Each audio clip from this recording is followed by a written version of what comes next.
The Vish'nar High Command vessel, indomitable logic hung in the darkness of space like a jagged teardrop of obsidian. Its hull, comprised of a carbon silicate alloy unknown to human science, absorbed rather than reflected light, creating the impression of a ship-shaped void against the star-speckled backdrop of the Cygnus arm. Inside this imposing craft, First Admiral Zex Corleone adjusted his breathing apparatus. The 4 gill slits on either side of his elongated neck flared with irritation as he reviewed the intelligence briefing for the 7th time. "This cannot be accurate," he gurgled, the translator embedded in his ceremonial collar converting the complex series of bubbling sounds into standard galactic common. "Show me the human transmission again." The neural interface that served as the ship's computational core responded immediately. The hollow projection filled the command center with light, causing the 12 other Vish'nar officers to shield their sensitive compound eyes. Before them played scenes from what humans called Independence Day, a cultural artifact the intelligence division had intercepted during their covert surveillance of Earth. "Observe their battle plans." First Admiral Zex Corleone pointed a webbed appendage at the images of human aircraft engaging alien vessels. "They display their military strategies openly, broadcasting them across their own planet and into space. Either they are monumentally stupid or—" He paused, his voice lowering to a concerned gurgle. "This is psychological warfare of the highest order." Commander Vrax, the ship's tactical officer, fluttered her gill membranes in agreement. "The humans demonstrate knowledge of shield harmonics and structural vulnerabilities that no pre-collective species should possess. This movie, as they call it, reveals detailed attack vectors against ships remarkably similar to our own hegemony vessels." The Admiral's 4 eyes blinked in sequence, a sign of deep distress in Vish'nar body language. "And they show themselves victorious, broadcasting their triumph over a technologically superior force. The arrogance, the warning, is unmistakable." First Science Officer Mike Lorian, the only Vish'nar aboard with previous xenobiological experience, shifted uncomfortably. "Admiral, if I may, there is an alternative explanation. Our intelligence suggests humans produce these simulations for entertainment purposes. They call them films or movies. They may not be." "Entertainment?" interrupted the Admiral, his voice translator unable to fully convey the incredulity in his aquatic tones. "You suggest a species would trivialize interstellar warfare for amusement? That they would reveal potential military tactics for fun?" The science officer's skin flushed a deeper blue. "Humans are known to be eccentric by collective standards, Admiral." "Eccentric or deceptively brilliant," muttered the Admiral. "Either way, we cannot ignore this transmission. If it is indeed a warning, a display of their capabilities, wrapped in the pretense of entertainment, then the hegemony must respond accordingly." He gestured to the strategic display, with all 4 of his upper limbs. "We will capture a human specimen, one responsible for creating these movies. We will extract their military knowledge and determine once and for all if Earth represents a genuine threat to the Vish'nar hegemony." The command center fell silent, save for the soft, bubbling sounds of 12 sets of gill slits processing recycled water. "And if they are simply eccentric?" ventured Science Officer Mike Lorian. The Admiral's outer eyelids closed slowly, a gesture of finality. "Then we will have wasted resources on a primitive species, but if they are not—" His voice trailed off, leaving the implications hanging in the filtered air of the command center. "Set course for the 3rd planet. We depart immediately." Kevin Spacey, not the actor, just an unfortunate coincidence that had plagued him throughout his 38 years of life, sat in his cluttered apartment surrounded by the detritus of a struggling screenwriter's existence. Empty coffee cups formed a miniature cityscape on his desk. Manuscript pages were scattered across every available surface, and his laptop displayed a blinking cursor that had been mocking him for the past 3 hours. "Come on, brain," he muttered, running fingers through his unwashed hair. "One decent idea, just one. Aliens, robots, time travel, I don't care. Just give me something a producer won't laugh me out of the room for." Kevin had moved to Los Angeles 11 years ago with dreams of becoming the next great science fiction screenwriter. His current reality involved writing product descriptions for a company that sold novelty toilet plungers and working on screenplays that consistently received the same feedback. Interesting, but not commercial enough. His most recent rejection had been particularly crushing. "Your alien civilizations lack believability," the producer had said, not bothering to look up from his phone. "Nobody would organize a society like that. Study real history, real military structures. Make me believe these creatures could actually exist." Kevin glanced at his collection of science fiction memorabilia, props from failed TV shows, posters of classics like Alien and The Day the Earth Stood Still, and his prized possession, an original theatrical poster for Independence Day signed by the entire cast. He'd spent 3 months' rent on that poster back when he still believed success was just around the corner. "Maybe I should write about a guy who can't write," he mumbled, reaching for a half-empty bag of cheese puffs. As his fingers closed around the bag, the room suddenly filled with a pulsing blue light. Kevin's first thought was that the hallway light bulb had finally given up its long struggle against entropy. His second thought, as he found himself floating 3 feet above his desk, was considerably less coherent. The blue light intensified, and Kevin felt a curious stretching sensation, as if his atoms were being gently but firmly pulled in all directions, simultaneously. There was no pain, just a bizarre tingling and the absolute certainty that something impossible was happening. "This is either the best dream I've ever had," he managed to say, "or the cheese puffs were way more expired than I thought." Then the walls of his apartment dissolved around him, replaced by the gleaming interior of what could only be described as the inside of a spaceship. As Kevin's feet gently touched down on the metallic floor, he found himself surrounded by tall, blue-skinned creatures with multiple limbs and gill-like structures on their elongated necks. Their large compound eyes regarded him with what he could only assume was the alien equivalent of scientific curiosity. "Oh," said Kevin, his writer's brain automatically cataloging details even as it screamed in panic. "You guys are real. That's neat." And then displaying the impeccable timing that had thus far failed to materialize in his screenplays, Kevin Spacey, not the actor, fainted dead away on the deck of the Vish'nar vessel Indomitable Logic. "The specimen is regaining consciousness, Admiral." First Admiral Zex Corleone moved closer to the containment field where the human lay on an examination platform.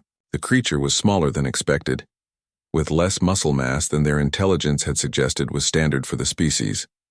Its epidermal layer was an unhealthy pale tone, and the fur on its head appeared unkempt. The Admiral found himself wondering if they had accidentally captured a defective example. "Vital signs?" he inquired. Science Officer Mike Lorian consulted the bio-readings. "Elevated but within normal parameters for the species. The translator has analyzed sufficient vocalizations to establish communication." The human's eyes opened suddenly, darting around the laboratory with obvious panic before settling on the assembled Vish'nar. To the Admiral's surprise, after the initial shock, the human's expression shifted to something unexpected. It curved its mouth upward in what their research identified as a smile.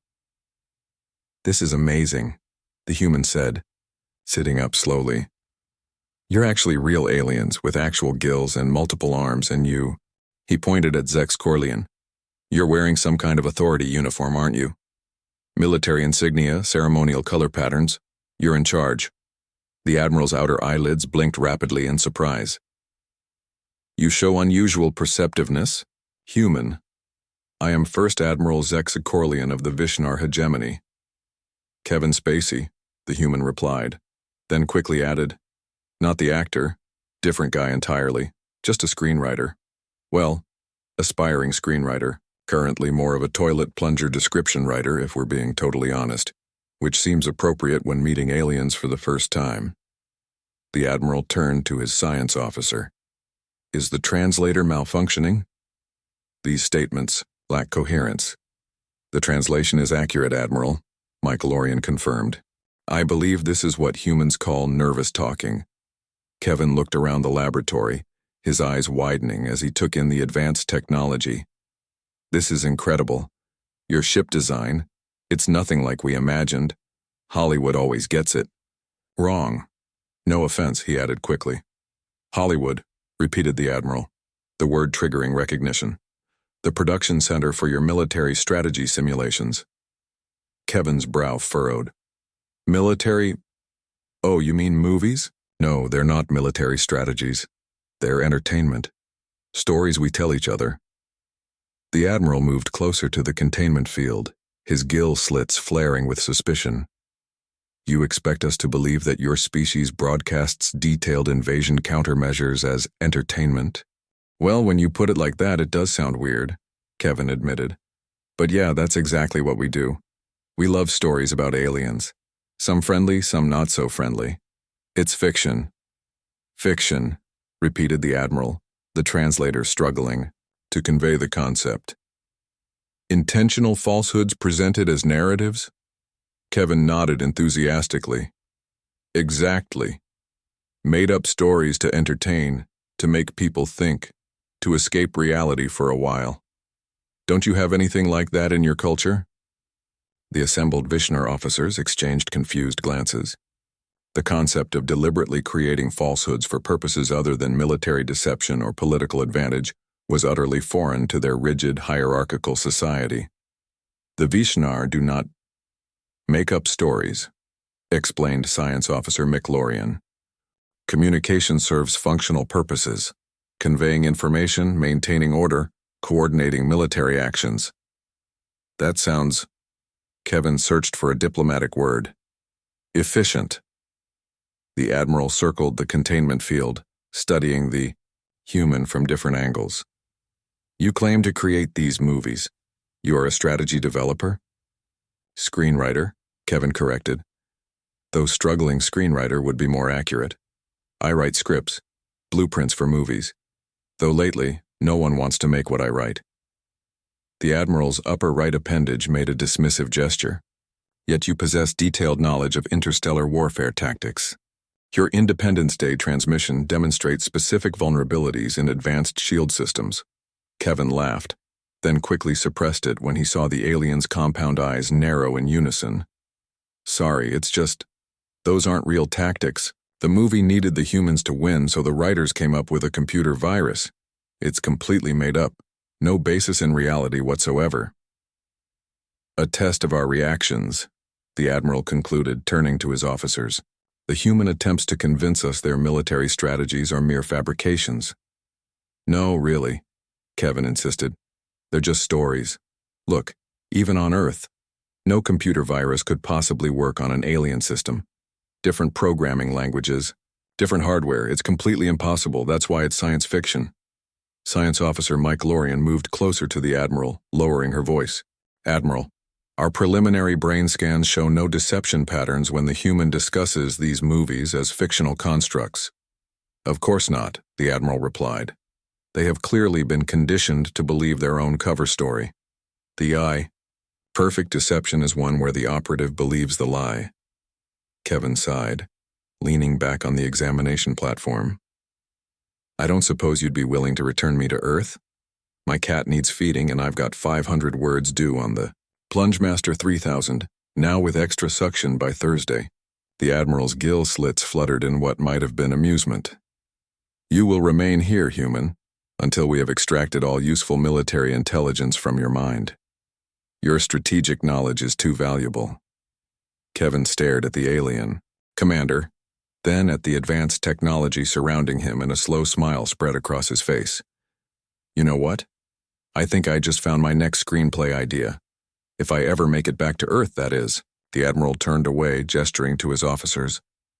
Prepare the memory extraction device. We will learn all that this human knows about their defensive capabilities. And toilet plungers, added Kevin helpfully. I know a surprising amount about those two. Science Officer Mike Lorian adjusted the neural interface connected to the human's temples. The laboratory around them hummed with energy as the memory extraction device powered up. Kevin sat unnaturally still, held in place by a containment field that allowed movement only above his neck. This procedure, Mike Lorian explained, her voice gentler than the other Vish'nar, will not cause permanent damage to your neural pathways. However, you may experience some discomfort Discomfort as in mild headache or discomfort as in screaming agony? Kevin asked, trying to maintain his composure. The science officer's head tilted slightly. Your species has remarkably specific categories for pain. We're connoisseurs of suffering, Kevin replied with a nervous laugh. It's practically our national pastime. First Admiral Zex Corleone entered the laboratory, his movements conveying impatience. Is the extraction prepared? The High Command awaits our report on human military capabilities. Nearly ready, Admiral, Mike Lorian responded, making final adjustments to the device. Though I must again register my concern that we may be misinterpreting the nature of these movies. The Admiral's gill slits flared dismissively. Your concerns are noted, Science Officer. Proceed with the extraction. Kevin cleared his throat. Before you go rummaging through my brain, which, full disclosure, contains an embarrassing amount of 80s song lyrics and pizza-topping preferences, maybe I could just tell you about movies. Save us all some time and potential brain scrambling? The Admiral regarded Kevin with what might have been curiosity. Very well, human. Explain how your species developed countermeasures against technology you supposedly haven't encountered. Imagination, Kevin said simply. We imagine things that don't exist yet, things that might never exist. We ask what if and then build stories around the answers. To what purpose? And the Admiral demanded. Kevin thought for a moment. Entertainment, sure, but also to explore ideas, to process fears, to imagine possibilities. Like, take Independence Day. You mentioned that one. It's about humanity facing extinction, about whether we could unite and overcome a vastly superior enemy. It's not a military blueprint, it's exploring human resilience. The science officer's compound eyes dilated slightly, a sign of interest. Your species creates false scenarios to examine potential truths? Exactly. Kevin nodded enthusiastically, causing the neural sensors to shift. Sorry about that, but yes, that's precisely what fiction does. We make up stories to understand reality better. The Admiral made a dismissive gesture with his upper left limb. Psychological conditioning disguised as entertainment, preparing your population for eventual conflict. Kevin sighed. Look, why don't you just show me one of these movies you've intercepted and I can explain what it's really about? The Admiral considered for a moment, then nodded to Mike Lorian. Display the human strategic simulation. The laboratory wall shimmered and a projection appeared. A scene from Independence Day showing the White House being destroyed by an alien weapon. Ah, said Kevin. Classic scene. Completely fictional destruction of an actual building. The aliens in this movie are basically a metaphor for any overwhelming threat. The building is a symbol of human governance and power. The structure houses your planetary leadership? Asked the Admiral. Well, yes, but... And your simulation shows its destruction in detail, the Admiral interrupted, gill slits pulsing rapidly. A precise tactical targeting priority. Kevin shook his head. It's dramatic. It's meant to shock the audience, to raise the stakes. It's not a targeting suggestion. The science officer moved closer to the projection. The emotional impact derives from destroying recognizable structures? Exactly, Kevin said. Now you're getting it. Another scene played. The alien ships positioning themselves over major cities. Strategic deployment, noted the Admiral, simultaneously targeting multiple population centers. Or, countered Kevin, a visual storytelling choice that creates tension and allows for multiple character perspectives in different locations. The Admiral's outer eyelids narrowed. You continue to insist these are not military documents? They're stories, Kevin insisted, made up by people like me. We sit in rooms, usually with too much coffee and not enough sleep, and we think, what would be cool? What would be scary? What would make people grip their armrests in the theater? A new scene played, the President's speech rallying Earth's forces. Observe, said the Admiral, psychological warfare techniques, motivational manipulation of fighter units before engagement. Kevin rubbed his temples, forgetting about the neural sensors attached there. It's just a rousing speech. It's meant to get the audience emotionally invested in the battle that's coming. The science officer made an adjustment to the translator, then asked, These movies are designed to elicit emotional responses in viewers? Yes, that's their entire purpose. Fascinating, Michelorian murmured. Admiral, this suggests a cultural function we hadn't considered. Perhaps these transmissions serve a social cohesion purpose rather than military instruction. The Admiral's gill slits fluttered skeptically. Then explain how they depict shield vulnerabilities and attack vectors with such precision. Kevin laughed. Pure coincidence.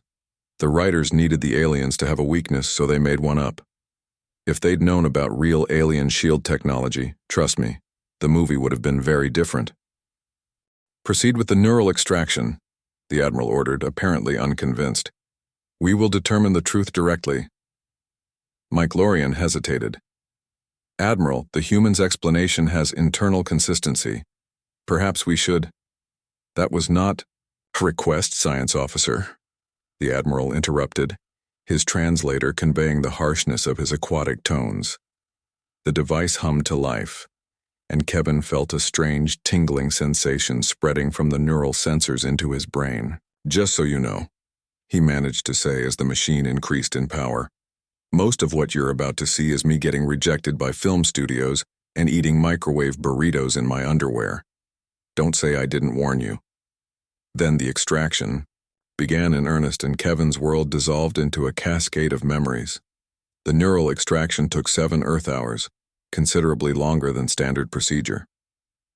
By the time it concluded, Kevin lay unconscious on the examination platform, and First Admiral Zex Corleone was experiencing the Vish'nar equivalent of a severe migraine. I have reviewed the extracted data, the Admiral announced to the assembled officers in the ship's command center. His voice carried an unusual hesitation that none of his subordinates had ever heard before. The human's claims appear to be accurate. A ripple of surprise passed through the command staff, manifesting as synchronized gill fluttering. These movies are indeed fictional constructs, the Admiral continued. They bear no relation to actual human military capabilities or strategies.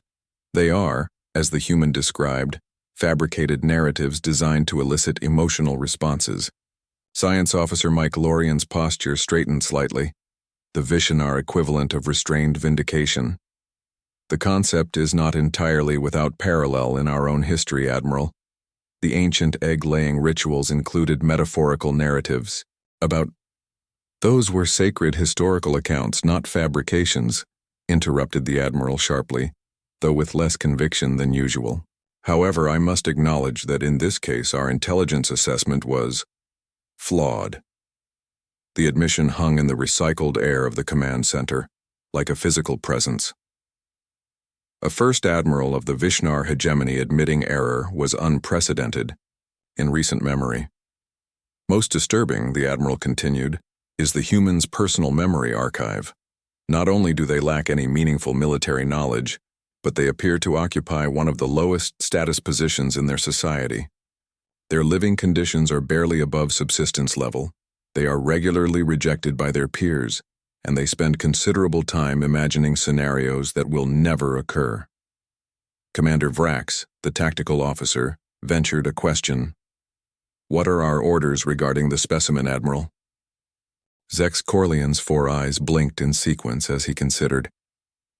The human presents no threat. However, their neural patterns reveal an unusual ability to conceptualize fictional scenarios. This cognitive function might have research value. You intend to keep the human for study? Asked Michelorian, her tone carefully neutral. Temporarily, the Admiral replied. Their mind contains thousands of these stories, some fully formed, others mere fragments. The concept of intentional fiction as a cultural practice warrants further investigation. In the medical laboratory, Kevin slowly regained consciousness. His head throbbed with what felt like the mother of all hangovers, and his mouth tasted like he'd been licking batteries. As his vision cleared, he saw Science Officer Michelorian watching him from beside the examination platform.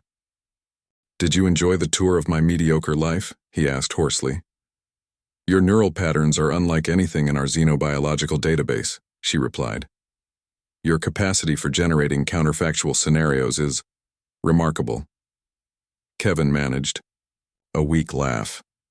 That's a fancy way of saying I make stuff up for a living, or try to anyway. The Admiral has decided to continue studying you, Mike Lorian informed him. Your fictional narratives are of interest to our research division. Great, Kevin muttered. I finally find an audience for my stories, and it's an alien military that kidnapped me. Typical. The science officer made an adjustment to his containment field, allowing him to sit up. I have been authorized to request demonstrations of your narrative capabilities. Kevin blinked. You want me to tell you stories? Yes. Your neural extraction revealed hundreds of incomplete narratives. We wish to understand how you develop and complete them. A slow smile spread across Kevin's face. So, I've been abducted by aliens who want me to pitch them movie ideas? That's either the best or worst career move in history. Mike Lorian's head tilted in confusion. This situation amuses you? Let's just say irony is a big part of human humor, Kevin replied. So what kind of story would you like to hear? Action, comedy, romance? Though I should warn you, I'm terrible at romance. The Admiral is particularly interested in your war narratives, she explained. Specifically those involving interspecies conflict. Kevin rubbed his temples, thinking. Okay, how about this? A peaceful alien civilization intercepts human, broadcasts and misinterprets our movies as actual military strategies. Thinking we're dangerous, they abduct a human to learn our weaknesses, only to discover we're just really imaginative. Mike Lorian's compound eyes widened slightly. You are describing our current situation. Meta-narrative, Kevin nodded. Stories about stories, very postmodern. I do not understand. That's okay, Kevin assured her. Most human film producers don't either. How about something more straightforward? Picture this. Two enemy alien species have been at war for centuries.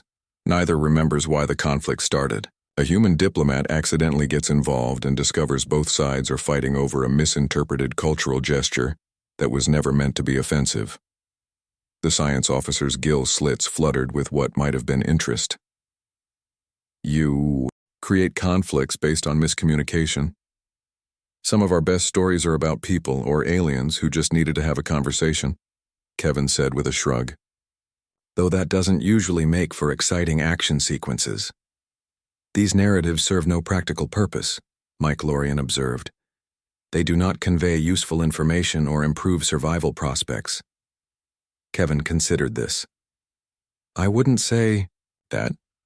Stories help us process emotions, consider different perspectives, imagine possibilities. They're how we make sense of the universe and our place in it. Fascinating, Mike Lorian murmured, making notes on a translucent datapad. The Admiral will want to hear more. Kevin glanced around the laboratory. Any chance I could get some water?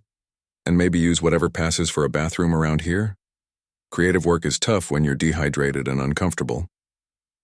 The science officer seemed to consider this request, then made an adjustment to a nearby console. You will be provided with appropriate sustenance and waste elimination facilities. The Admiral expects a formal presentation of your narrative capabilities in 12 of your Earth hours. As Mike Lorian turned to leave, Kevin called after her. Just to be clear, you guys are planning to take me back to Earth eventually, right? My cat isn't great at self-sufficiency and I've got rent due next week. The science officer paused at the laboratory entrance. That decision has not yet been made, human. It will depend on the value of your narrative contributions. So, my ticket home is telling good stories, Kevin asked. Essentially, yes. After she left, Kevin leaned back on the examination platform, a mixture of disbelief and calculation crossing his features. A captive audience that controls whether I ever see Earth again, he murmured to himself. Still better odds than Hollywood. First Admiral Zex Corleon sat in his private command chamber, reviewing the human's neural extraction data for the third time. The sheer volume of fictional scenarios contained within the specimen's mind was astonishing, many completely formed, others fragmentary, all entirely fabricated. The concept remained disturbing to his Vish'nar sensibilities. In a society built on rigid hierarchy and factual precision, the deliberate creation of falsehoods was practically taboo. Yet the Admiral couldn't deny a growing fascination. The human's imagination operated without constraints, generating possibilities that would never occur to a Vish'nar mind. There was something almost valuable in such thinking. His contemplation was interrupted by the arrival of Science Officer Mike Lorian, who entered after receiving permission through the chamber's neural interface.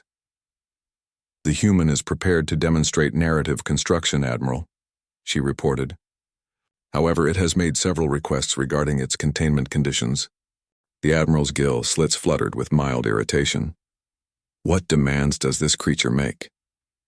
It requests more comfortable sleeping arrangements, diverse nutritional options, and access to writing implements, either physical or digital. It claims these conditions are necessary for optimal creative function. Accommodating a prisoner's comfort is not standard protocol, the Admiral noted, though without his usual conviction. The human is not a standard prisoner, Mike Lorian pointed out. If we wish to study its narrative capabilities, providing optimal conditions would seem logical. The Admiral considered this. Very well. Make reasonable accommodations, but maintain security protocols. There is one other matter, the science officer added. The human has asked about eventual return to its planet. I believe providing a timeline would increase cooperation.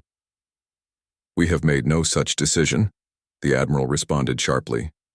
Nevertheless, the prospect of return appears to be a significant motivational factor for the species. The Admiral's outer eyelids narrowed slightly. Tell the human that exemplary narrative contributions will be considered favorably when determining its fate. That should provide sufficient motivation. Mike Lorian acknowledged the order and departed, leaving the Admiral alone with the extracted neural data. He navigated through the human's memories, pausing on images of Earth entertainment venues, structures called movie theaters, where humans gathered in darkened rooms to collectively experience fictional scenarios projected on large surfaces. Curious, he murmured to himself. They willingly submit to shared hallucinations as a social activity. Another memory surfaced, the human explaining a story concept to an unimpressed Earth authority figure. The human's emotional state during this memory registered as profound disappointment, tinged with resilient determination. For reasons he couldn't articulate, the Admiral found himself experiencing an unexpected sensation, something almost akin to empathy for the strange creature now held in his ship's laboratory. He dismissed the feeling immediately. Such sentimentality was unbecoming of a First Admiral of the Vish'nar hegemony. The human was a research subject, nothing more. Yet, as he closed the neural data file, he found himself wondering what stories the creature might tell. Kevin sat in what the aliens had provided as his creative workspace, a modified detention cell, now equipped with a more comfortable resting platform, a rudimentary desk, and a strange device that produced water and nutrient paste that tasted vaguely like butterscotch pudding. The writing implement they'd given him resembled a stylus that wrote in light directly onto a translucent surface. It was, despite his circumstances, the coolest thing he'd ever used to write a screenplay. Okay, think, he muttered to himself. Your ticket home depends on impressing a bunch of literal-minded military aliens with a story. No pressure. He'd been working for hours, discarding idea after idea. His first instinct had been to create something like E.T. or Close Encounters, stories of peaceful first contact. But he suspected the Admiral wanted something with more strategic elements, given his fixation on military applications. What would a hyper-logical, hierarchical aquatic species find compelling? He wondered aloud. The door to his cell slid open, revealing Science Officer Mike Lorian. Kevin was beginning to recognize her from the others. Her movements were more fluid, her posture less rigid. Your presentation to the Admiral will commence in 1 Earth hour, she informed him. Have you prepared a narrative? Kevin gestured to the light writing surface covered in glowing notes. Working on it. Quick question. What kind of stories? Do Vish'nar tell each other? It might help me frame mine in a way you'd find familiar. Mike Lorian seemed taken aback by the question. Vish'nar do not tell stories as you understand them. We have historical accounts, tactical analyses, and scientific reports. No fiction at all? No entertainment? Kevin pressed. We have precision swimming formations, she offered after a moment's consideration. Teams compete to execute complex aquatic maneuvers with maximum efficiency. Kevin blinked. So, synchronized swimming as entertainment. That's actually not that different from Earth. But you must have some form of cultural transmission that isn't purely factual. Myths, legends, creation accounts. The science officer's gill slits fluttered in what Kevin was beginning to recognize as discomfort. The ancient spawning texts describe our species' evolution from the primordial oceans. They contain some metaphorical elements that are not strictly scientific by modern standards. Aha! Kevin pointed his light stylus at her triumphantly. You do have stories. They're just really old and disguised as history. That is an oversimplification, Mike Lorian replied, though without conviction. Kevin tapped the stylus against his chin thoughtfully. Tell me about your admiral. What motivates him? What does he value most? That is an unusual question, she observed. First Admiral Zex Corleone is a decorated military leader with 47 successful campaigns. He values efficiency, strategic thinking, and the advancement of Vish'nar interests. But what does he care about personally? Kevin pressed. What matters to him beyond duty? Mike Lorian seemed genuinely confused by the question. His duty is his purpose. To suggest separation between the two would be incomprehensible to a Vish'nar of his rank. Kevin nodded slowly, a smile spreading across his face. I think I just figured out my story angle. Thanks for the cultural context. You have not explained your reasoning, Mike Lorian noted. Creative instinct, Kevin replied with a wink. Sometimes you just know when you've found the right approach. The science officer studied him for a moment, then said, I will return to escort you to the presentation chamber. Your narrative performance will be evaluated by the Admiral and senior staff. No pressure, Kevin muttered again as she left. He turned back to his glowing notes and began to write with renewed purpose. A story about duty versus individual purpose for a species that can't imagine separating the two. Perfect. The presentation chamber resembled a military briefing room more than a theater. With tiered seating facing a central platform, Kevin stood in the middle, surrounded by 24 high-ranking Vish'nar officers, all watching him with multifaceted eyes that betrayed no emotion he could recognize. First Admiral Zex Corleone occupied the central position, his ceremonial collar more elaborate than those of his subordinates. Kevin noticed that, unlike in human military settings, there was no murmuring or side conversations, just absolute, unnerving silence. Human, the Admiral's voice resonated through the chamber. You will now demonstrate your narrative capabilities. Science Officer Mike Lorian reports you have prepared a fictional scenario for our evaluation. Kevin cleared his throat, fighting the familiar anxiety that accompanied any pitch meeting, though this one had considerably higher stakes than impressing a producer. Thank you, Admiral, he began. I've prepared a story that I hope will be of interest. I call it The Duty of Water. A subtle change rippled through the assembled Vish'nar, a slight shift in posture, a synchronized flutter of gill slits. Kevin had deliberately chosen a title that would resonate with an aquatic species obsessed with duty. In the depths of the Crimson Ocean, Kevin began, his voice finding its rhythm, there existed a society of beings who had mastered the currents and tides. Their civilization was ordered, their hierarchy absolute. Each knew their place, their purpose, their duty. For 1,000,000 cycles, they had thrived in perfect efficiency. Kevin noticed the Admiral's outer eyelids narrow slightly. Recognition, perhaps, of the parallels. The greatest among them was Commander Vexthulian, veteran of 1,000 campaigns against the surface dwellers who threatened their domain. His record was flawless, his loyalty unquestioned. Kevin had deliberately chosen a name similar to the Admiral's, a subtle flattery that he hoped wouldn't be too obvious. The commander led a final mission to secure the borders of their territory, a routine operation like countless before. But in the darkest trench of the outer reaches, his forces discovered something impossible, a sphere of perfect stillness, water that did not flow,